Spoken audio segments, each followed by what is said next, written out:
ஸ்ரீசக்கர வரதாச்சாரியம் சுத்தசத்வ குருத்தமம் ஸ்ரீநிதிம் ராகவம் வந்தே அபார கருணாகரம். கவசம் கனெக்ட் நேயர்களுக்கு நமஸ்காரம். பெரியாழ்வார் திருமொழி 3ஆம் பத்து 3ஆம் திருமொழியின் 8வது பாசுரத்தை அனுபவிக்க நாம் மானசீகமாக ஆயர்பாடியை சென்று அடைகிறோம்.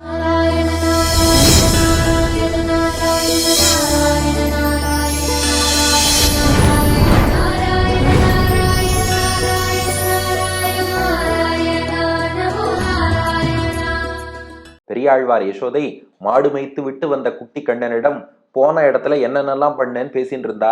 முதல்ல ஒரு எச்சரிக்கை விடுத்தா. அது பாரு, இந்த பாம்பு தலையெல்லாம் போய் நாட்டியம் ஆடி இருக்க போல இருக்கு, இந்த மாதிரி வேலையெல்லாம் பண்ணக்கூடாது, ஒழுங்காயிரு. அடுத்து ஒரு கேள்வி கேட்டா, இந்த கண்ணுக்குட்டி எடுத்துக்கிட்டா விளாம்பழத்து மேல அடிச்சேன்னா, இல்லம்மா உங்ககிட்ட தப்பா சொல்லி கொடுத்துருக்கா.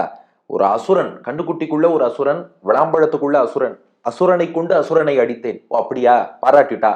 இப்போ 3ஆவதா ஒரு கேள்வி கேட்டா. ஆமா, ஒன்னு கேள்விப்பட்டேன், இந்த ஆயர்கள்லாம் இது பாருங்க புராணத்துல வேற மாதிரி இருக்கும், இது பெரியாழ்வார் யசோதையின் அனுபவம். இப்பவே சொல்லிடுறேன், ஏன்னா அடுத்து கமெண்ட்ல இல்ல சார் நீங்க கதையை மாத்தி சொல்லிட்டீங்கன்னு சொல்லிடாதீங்க. பெரியாழ்வாருக்கு பகவான் என்ன அனுபவம் கொடுத்தானோ அதைத்தான் அப்படியே நாம ரிப்பீட் பண்றோம். பெரியாழ்வார் யசோதை கேட்கறாளாம், ஏண்டா ஆயர்கள்லாம் இந்திர விழான்னு சொல்லிட்டு ஒரு மாட்டு வண்டியில இந்திரனுக்காக சோறு தயிர் காய்கறி எல்லாம் கொண்டு போனா நீ தடுத்து நிறுத்தி சாப்பிட்டியாமே, ஏண்டா சாப்பிட்டேன்னு கேட்டா. கண்ணன் பார்த்தான், ஓஹோ அது தெரிஞ்சு போச்சா. கண்ணன் சொன்னான், இல்லம்மா நான் இந்திரனுக்கு கொடுக்க வேண்டாம், கோவர்தன மலைக்கு எல்லாத்தையும் கொடுத்துருங்கன்னு சொன்னேன். ஓ உனக்கு அந்த செய்தி வந்துதா? ஆமாமா, மாட்டு வண்டியில பெரிய மாட்டு வண்டி எல்லாம் இந்திரனுக்கு படையல் போடுறோன்னு கொண்டு போனா, நான் தான் அதெல்லாம் வேண்டாம் மலைக்கு பண்ணுங்கன்னு சொன்னேன். பெரியாழ்வார் யசோதை சொன்னா, அது மட்டும் இல்ல, மலைக்கு பண்ண சொல்லிட்டு மலை போல நீயே வடிவம் எடுத்துட்டு எல்லாத்தையும் சாப்பிட்டுருக்க, சாப்பிட்டது நீதான்னு தெரியும், நீ எதுக்கடா சாப்பிட்டேன்னு கேள்வி கேட்கிறா. அதுதான் 8வது பாசுரம். கேட்டு அறியாதன கேட்கின்றேன் கேசவா, கோவலர் இந்திரர்க்கு காட்டிய சோறும் கரியும் தயிரும் கலந்து உடன் உண்டாய் போலும், ஊட்ட முதலிலேன் உந்தன்னை கொண்டு ஒருபோதும் எனக்கு அரிது, வாட்டமிலா புகழ் வாசுதேவா உன்னை அஞ்சுவன் இன்று தொட்டும். கேட்டறியாதன கேட்கின்றேன் கேசவா, கோவலர் இந்திரர்க்கு காட்டிய சோறும் கரியும் தயிரும் கலந்துடன் உண்டாய் போலும், ஊட்ட முதலிலேன் உந்தன்னை கொண்டு ஒருபோதும் எனக்கரிது, வாட்டமிலா புகழ் வாசுதேவா உன்னை அஞ்சுவன் இன்று தொட்டும். கிருஷ்ணா, கேட்டு அறியாதன, இதுவரைக்கும் நான் கேட்காத பல புகார்கள். உன்னை பத்தி ஊரார் புகார் சொல்வதுங்கிறது புதுசு இல்லை, அதுதான் ரொம்ப நாளா நடந்துட்டு இருக்கேன். நாமே 2ஆம் பத்து 9ஆம் திருமொழியிலேருந்து அதை பார்த்துன்னு வரோம். புகார் சொல்றதோ நான் கேட்கறதோ புதுசு இல்லை, ஆனா கேட்டு அறியாதன, இதுவரை கேள்விப்படாத புதிய புகார்கள் எல்லாம் கேட்கின்றேன். உன்னை பத்தி கேட்டுன்னு இருக்கேன். உன்னை பத்தி எல்லாரும் என்ன சொல்றா தெரியுமா? கேசவா, நீ கேசவன்னு சொல்றா. கேசவன்னா என்ன அர்த்தம்? கா என்றால் பிரம்மா, ஈசன் என்றால் சிவன். கேசவன் என்றால் கா என்ற பிரம்மா, ஈசன் என்ற சிவன் இருவரையும் படைத்து அவர்களுக்கு யார் தலைவனா இருக்கானோ அந்த நாராயணனுக்கு கேசவன்னு பேரு. இது எங்க சொல்லியிருக்குன்னா ஹரிவம்சம் என்ற நூல்ல ஒரு ஸ்லோகம் இருக்கு. இது சிவபெருமான் நாராயணனை குறித்து சொல்கிறார். க இதி பிரம்மணோ நாம ஈசோகம் சர்வதேகினாம் ஆவாம் தவாங்கே சம்பூதௌ தஸ்மாத் கேசவ நாமவான். சிவனுக்கு ஈசன்னு பேரு, பிரம்மாவுக்கு கான்னு பேரு. அந்த கா ஈசன் 2 பேரையும் யார் படைச்சு ஆட்டி படைக்கிறானோ அவனுக்கு கேசவன்னு பேரு. இது அப்படியே மணவாள மாமுனிகள் வியாக்கியானத்துல காட்டுறார். பிரம்ம ருத்ரர்களுக்கு காரணபூதனாகையாலே கேசவன் என்னும் திருநாமத்தை உடையவனே. உன் அப்படிதாண்டா எல்லாரும் பேசிக்கிறா. அழகான கேசபாசத்தால் கேசவன்னு சொல்லல, கேசியை அழித்ததால் கேசவன்னு சொல்லல, கிளேசத்தை போக்குவதால் கேசவன்னு சொல்லல, காவுக்கும் ஈசனுக்குமே இவன் தான் தலைவன் கேசவன்னு ஊராரெல்லாம் பேசிக்கிறா. கேட்டறியாதன கேட்கின்றேன் கேசவா, உன்னதான் எல்லா தெய்வத்துக்கும் தெய்வம், தெய்வத்துக்கெல்லாம் தெய்வம், தேவாதி தேவன் அப்படியெல்லாம் சொல்லிக்கிறா. கண்ணன் கேட்டான், அந்த அளவுக்கு நான் என்ன பண்ணேன்னா, அதான்டா இந்த இந்திரனுக்குன்னு ஒரு படையல், தேவர்களின் தலைவன்னு இந்திரனை சொல்லுவா, அவனுக்குன்னு ஒரு படையல். கோவலர் இந்திரர்க்கு காட்டிய சோறும் கரியும் தயிரும் எல்லாம் எங்கடா போச்சு? கோவலர் என்றால் மாடு மேய்க்கக்கூடிய கோபாலர்னு அர்த்தம். கோனா பசு, பாலர்னா பரிபாலனம் பண்ணக்கூடிய ஆயர். அந்த கோபாலர் தான் தமிழ்ல கோவலர்னு ஆயிருக்கு. கோவலர் ஆயர்கள்லாம் சேர்ந்து இந்திரர்க்கு, இந்திரன் தான் மழை கொடுக்கறான்.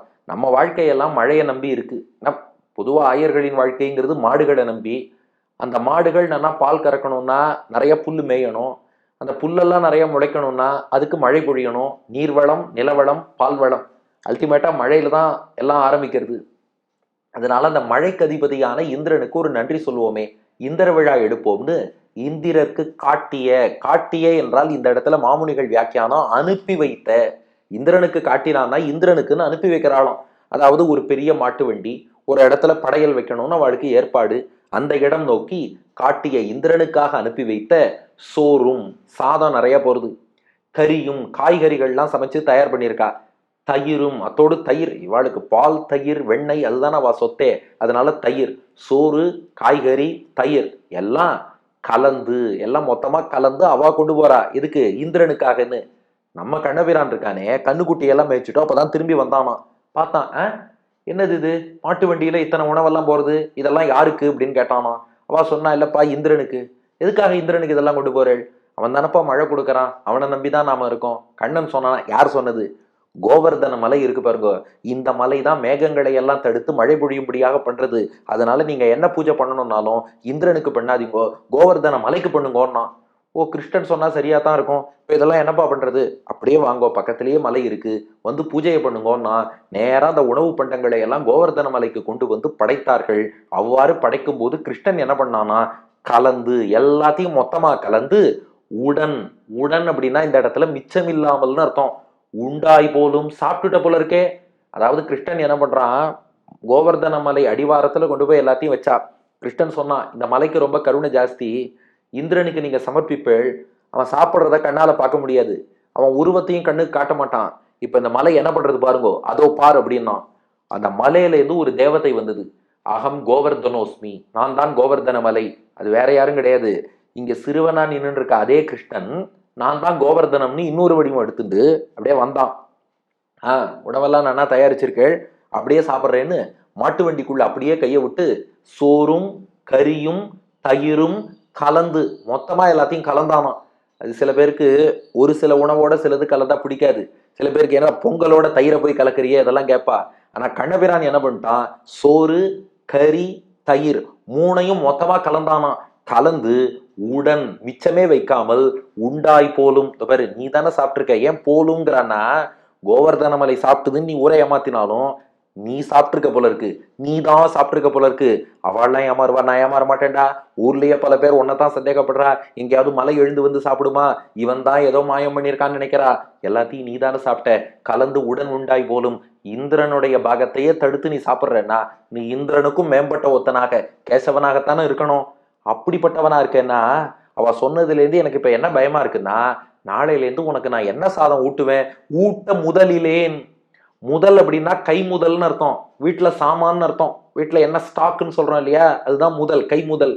ஊட்டன்னா உனக்கு ஊட்டி விடுறதுக்கு. ஏண்டா 4 வயசு குழந்தை இந்திரனுக்குன்னு வச்சிருந்தா அவ்வளோ பெரிய மலை போன்ற சாதம், அருவி போன்ற தயிர், அவ்வளவு காய்கறி எல்லாத்தையும் நீ சாப்பிட்டுடுறேன்னா உனக்கு அவ்வளோ சாதம் ஊட்ட நான் எங்கடா போவேன்? நம்ம வீட்டு அளவு மொத்தமா என்னென்னலாம் குதிருக்குள்ள இருக்கோ மொத்தமா கொண்டு வந்து கொடுத்தாலும் உனக்கு பத்தாது போல இருக்கே. ஊட்ட முதலிலேன், உனக்கு ஊட்டுவதற்கு நிகரான கை முதல் உணவு என்பது எங்கிட்ட இல்லையே, சரக்கு இல்லையே இங்க. உந்தன்னை கொண்டு ஒருபோதும் எனக்கு அரிது. உன்னை வீட்டுல வச்சுண்டா ஒரு நிமிஷம் கூட ஒரு வேலை கூட என்னால செய்ய முடியலைங்கிறாளாம். அதான் உந்தன்னை கொண்டு, உந்தன்னை இப்படிப்பட்ட விஷமம் பண்ணக்கூடிய உன்னை கொண்டு, வீட்டில் வைத்துக்கொண்டு, அழகான வியாக்கியானம், உன்னை வைத்துக்கொண்டு ஒரு போதும். போது அப்படின்னா வேலை, டைம்னு அர்த்தம்.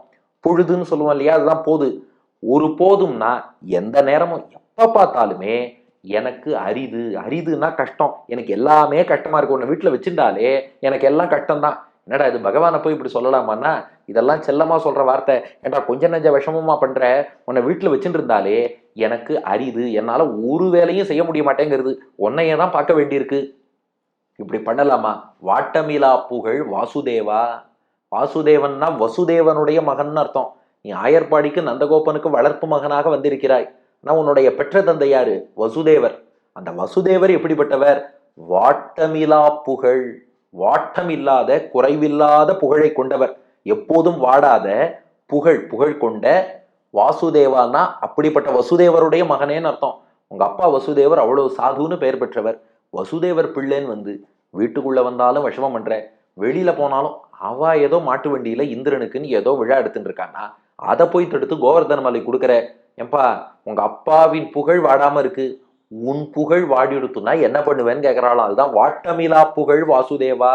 வசுதேவர் பிள்ளைன்னு பேர் வச்சுட்டு இருக்க, அவருக்கு நல்ல புகழ் இருக்கு சாதுன்னு, நீ மட்டும் இப்படி அசடு நான் பேர் வாங்குவ? வேண்டாம்ப்பா. உன்னை அஞ்சுவன் என்று தொட்டும், நீ இப்படி இந்திரனுக்குன்னு வச்ச மொத்த உணவையும் சாப்பிட்டேன்னு கேள்விப்பட்டேன் பாரு. இன்று தொட்டும்னா இன்று முதலாகன்னு அர்த்தம். ஃப்ரம் திஸ் பாயிண்ட் உன்னை அஞ்சுவன், உன்னை பார்த்தாலே எனக்கு பயமா இருக்கு. இவன்லாம் சாமானியமான ஆள் மாதிரி எனக்கு தெரியல, இவன் சர்வேஸ்வரனும் தோன்றது. உன்னை பார்க்கவே எனக்கு பயமா இருக்கு. இதுக்கு மேல நான் ஒன்றும் சொல்ல விரும்பல. என்னால முடிஞ்சது இனி நீ வெளியில போகாம பாத்துக்கணும், அவ்வளவுதாண்டா என்னால பண்ண முடியும்ட்டா. அதுதான் இந்த 8வது பாசுரம். கேட்டு அறியாதன கேட்கின்றேன் கேசவா, கோவலர் இந்திரர்க்கு காட்டிய சோறும் கரியும் தயிரும் கலந்து உடன் உண்டாய் போலும், ஊட்ட முதலிலேன் உந்தன்னை கொண்டு ஒருபோதும் எனக்கு அரிது, வாட்டமிலா புகழ் வாசுதேவா, உன்னை அஞ்சுவன் இன்று தொட்டும். கேட்டறியாதன கேட்கின்றேன் கேசவா, கோவலர் இந்திரர்க்கு காட்டிய சோறும் கரியும் தயிரும் கலந்துடன் உண்டாய் போலும், ஊட்ட முதலிலேன் உந்தன்னை கொண்டு ஒருபோதும் எனக்கரிது, வாட்டமிலா புகழ் வாசுதேவா, உன்னை அஞ்சுவன் இன்று தொட்டும். இதுவரைக்கும் கேட்காத விஷயங்கள்லாம் இப்பதான்ப்பா உன்னை பத்தி கேட்கிறேன் கேசவா. ஆயர்கள்லாம் இந்திரனுக்குன்னு மாட்டு வண்டியில சோறு தயிர் கறி எல்லாம் கலந்து கொண்டு போனா, நீ அதை தடுத்து நிறுத்தி மொத்தமா நீ எடுத்து சாப்பிட்டுட்டியாமே, அதுவும் மிச்சமில்லாம சாப்பிட்டியாமே. உனக்கு ஊட்டுறதுக்கு என்ன கொண்டு வருதுன்னு எனக்கே தெரியலப்பா. என்கிட்டயே அவ்வளவு பெரிய உணவெல்லாம் கிடையாது. உன்னை வச்சுட்டு ஒவ்வொரு நாளும் வீட்டுல இதே சிரமமா தான் இருக்கு, ஒரு வேலையும் செய்ய முடியல. வாட்டமில்லாத புகழ் கொண்ட வசுதேவர் மகனே, உன்னை பார்த்தாலே இன்னிலேந்து, எப்ப கேட்டறியாதெல்லாம் கேட்டேனோ இன்னிலேருந்து உன்னை பார்த்தாலே எனக்கு பயமா இருக்குன்னு சொல்லி பாசுரத்தை நிறைவு செய்கிறாள். அடியன் வழங்கும் ஆங்கில வடிவம். ஓ Krishna, Keshava, I am listening to some things which I haven't listened to hitherto. Oh Lord, you just consumed the entire rice, curd and vegetables which had to be offered to Indra by all the cowherds. Oh Krishna, I don't have anything to feed you hereafter. I can't sustain at home having you with me. Oh Vasudeva, the son of the blemishless Vasudeva, I am afraid to even see you from now என்பது இதற்கான ஆங்கில வடிவம். கண்ணன் பார்த்தான், என்னம்மா ஏதாவது கால் கட்டு போட்டு என்னை வீட்டுக்குள்ளேயே வச்சுடலான்னு பாக்குறியா? வெளியில போனா விஷமம் பண்ணத்தானே பண்ணுவேன்னா. யசோதை சொல்றா, ஆமாப்பா ஒரு ஏற்பாடு பண்ணிட்டேன், நாளை முதல் நீ கண்ணுக்குட்டி பின்னாடி போகவே முடியாதுன்னா. கண்ணன் பார்த்தான், அது எப்படி? எனக்கு தான் கண்ணுக்குட்டி மேய்க்கிறதுனா ரொம்ப பிடிக்குமே, நான் தான் போவேனேன்னா.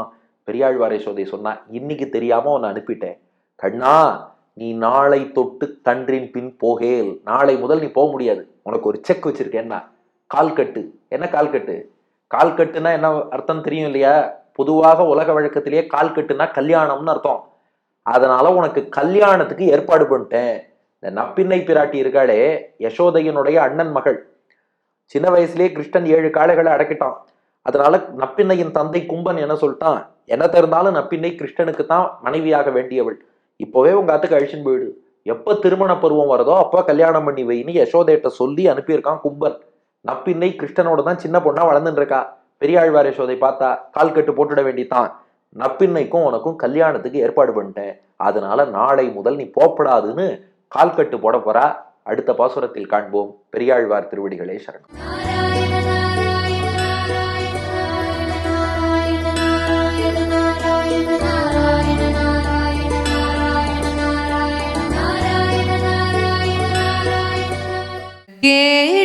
கேட்டறியாதன கேட்கிறேன் கேசவா, கோவலரிந்திரர்க்கு கேட்டறியாதன கேட்கிறேன் கேசவா, கோவலரிந்திரர்க்கு காட்டிய சோறும் கரியும் தயிரும் கலந்துடன் உண்டாய் போலும், ஊட்ட முதலிலே உன் தன்னை கொண்டு ஒரு போதும் எனக்கரிது, வாட்டமிலா புகழ் வாசுதேவா,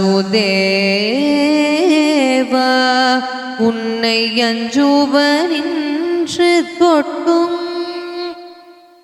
கூட்ட முதலிலே உந்தன்னை கொண்டு ஒரு போதும் எனக்கரிது வாட்டமிலா புகழ் வாசுதேவா உன்னை அஞ்சுவனின்று தொட்டும்